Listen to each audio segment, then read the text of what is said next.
Welcome to QuickHub.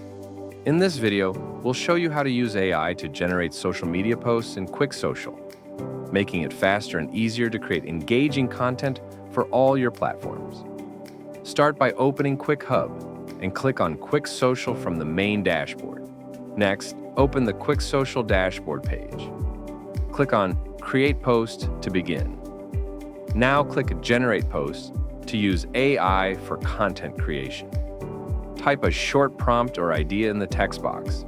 For example, generate posts with AI. If you'd like creative inspiration, click Surprise Me and choose a suggested prompt that fits your campaign.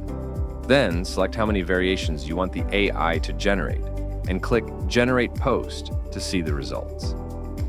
Once your post options are ready, click Use this template to select your favorite design.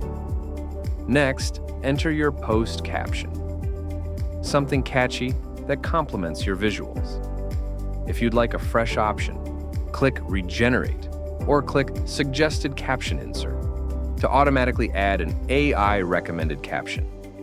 When you're ready, click Post Now to publish.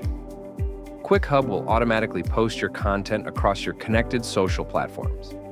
Check your Facebook, Instagram, Twitter X, and LinkedIn accounts to confirm that your post has been successfully published.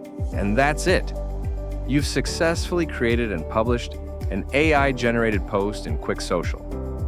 This feature helps you save time, stay creative, and keep your social media active with fresh, engaging content. Stay tuned for more QuickHub tutorials to help you power up your marketing.